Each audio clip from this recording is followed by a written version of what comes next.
Assalamualaikum warahmatullahi wabarakatuh. Halo semua, video ini kami buat untuk memenuhi tugas statistik B. Perkenalkan, kelompok kami beranggotakan 5 orang, yaitu Aulia Fitriani, Maulina Rahmah, Salwa Samilah, Soibatul Aslamiyah, dan Muhammad Rehan Teresa.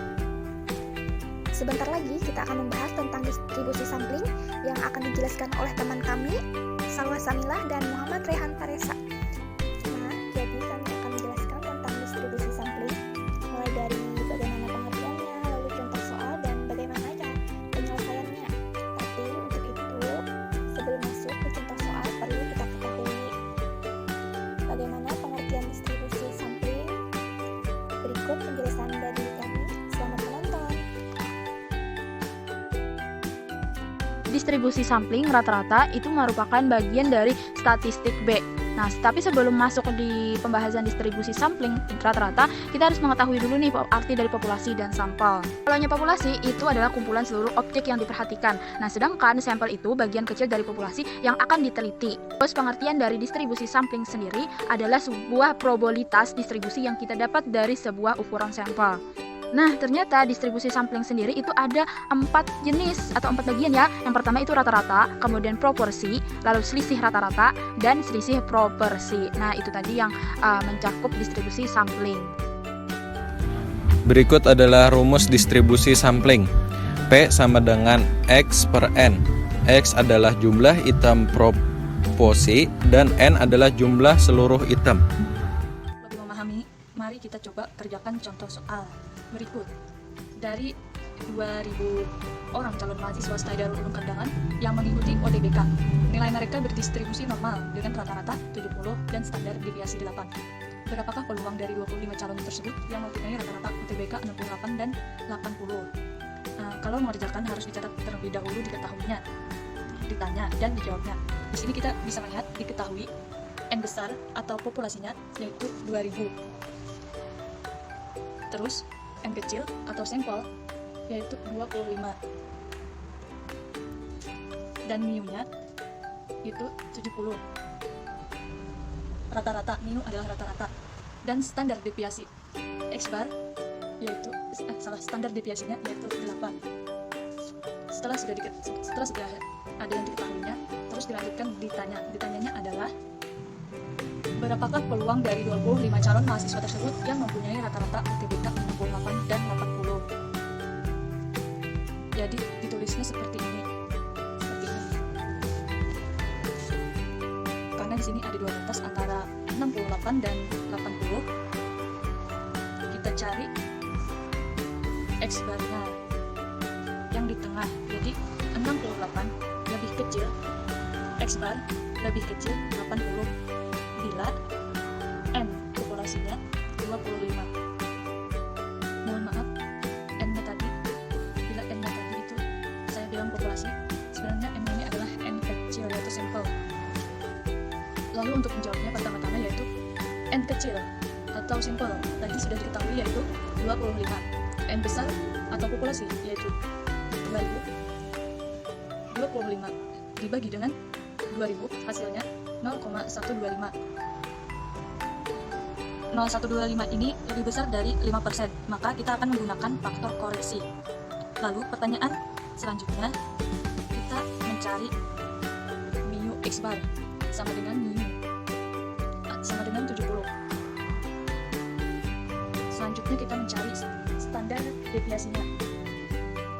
Standar deviasi X bar sama dengan standar deviasi dibagi akar N kecil dikali faktor koreksi yaitu N besar dikurang N kecil dibagi N besar dikurang 1. Setelah itu kita masukkan rumus yaitu standar deviasinya 8, N kecilnya akar 25, terus masukkan faktor koreksinya yaitu N besar 2000, N kecil 25. 2000 dikurang 25 dibagi dengan 2000 kurang 1 hasilnya segini. Ketika sudah mendapatkan nilai mu X bar dan standar deviasi X bar, sekarang kita akan mencari nilai bakunya. Karena di soal tadi ditanya ada 2 nilai bakunya, jadi kita mencari nilai bakunya ada 2 yaitu Z1 dan Z2. X barnya yaitu 68 dikurang 70. Ini tadi min X barnya dibagi standar deviasi X barnya ini. Hasilnya adalah min 1,33. Nah, min di sini menunjukkan arah dari grafik atau arah dari kurva Z-nya. Karena di pertanyaannya ada 2, 68 dan 80. Jadi kita mencari nilai bakunya ada 2. Yang kedua ini X barnya yaitu 80 dikurang mu X bar 70 dibagi dengan standar deviasi X bar sendiri yaitu ini. Hasilnya didapatkan yaitu 6,67. Untuk dapat mencari kedua nilai Z-nya, selanjutnya kita akan mencari luas yang diarsir ini, karena mencari di antara. Kalau misalkan dilihat dari tabel Z-nya, luas dari min 1,33 yaitu sama dengan 0,4082, dan Z yang kedua 6,67 yaitu luasnya 0,500. Jadi 0,4082 ditambah dengan 0,500 hasilnya didapatkan 0,9082.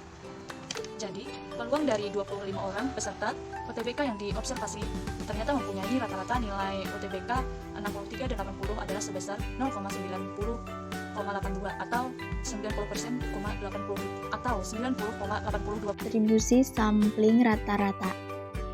Distribusi kecepatan maksimum dari 1000 mobil Avanza mempunyai rata-rata 135,8 km per jam dengan simpangan baku 4,2 km per jam. Jika sebuah sampel sebesar 100 mobil dipilih secara acak tanpa pengembalian, hitunglah probabilitas kecepatan maksimum rata-rata dari 100 mobil Avanza tersebut yang rata-ratanya melebihi 136,5 km per jam. Yang diketahui X kecepatan maksimum dari mobil Avanza, ukuran populasi atau N sama dengan 1000, rata-rata populasi 135,8, simpangan baku populasi 4,2, ukuran sampel sama dengan 100. Ditanyakan probabilitas kecepatan maksimum rata-rata dari 100 mobil Avanza tersebut yang rata-ratanya melebihi 136,5 km per jam, atau P X bar melebihi 136,5. Rumus untuk mencari simpangan baku distribusi sampling. Nah, lihat, langsung saja kita masukkan angka-angkanya ya, karena sudah ada di sini angka-angkanya, langsung saja masukkan. 4,2 per akar 100. Akar dari 1000 kurang 100, 1000 kurang 1 ini 4,2 per 10. 900 dibagi 99 diakarkan menjadi 0,9492 sama dikalikan dengan 0,42 sama dengan mendapatkan 0,3987. Rumus Z sama dengan X bar dikurangi X bar per simpangan baku distribusi sampling sama dengan 138,5 dikurang 135,8 bagi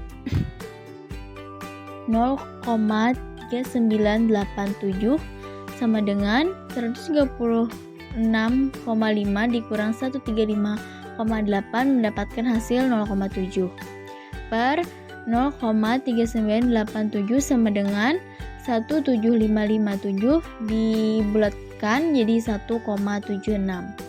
Hanya probabilitas X bar melebihi 136,5, maka kita bisa hitung sama dengan probabilitas Z melebihi 1,76. Probabilitas Z lebih dari 1,76, sama saja kita menghitung 1 kurang probabilitas Z kurang dari 1,76. Kita lihat tabel distribusi 1,7. Ini 1,7 di kolom ke-7. 1, 2, 3, 4, 5, 6, 7. Hasilnya adalah 0,9686. 1 dikurang 0,9608 sama dengan 0,0392. Jadi, probabilitas kecepatan maksimum rata-rata dari 100 mobil Avanza tersebut yang rata-ratanya melebihi 136,5 km per jam adalah 0,0392 atau jadi persen 3,90. Baiklah, itu tadi penjelasan singkat dari kami berlima dengan 2 contoh soal yang telah disampaikan oleh teman kami, Aulia Fitriani dan Maulina Rahmah.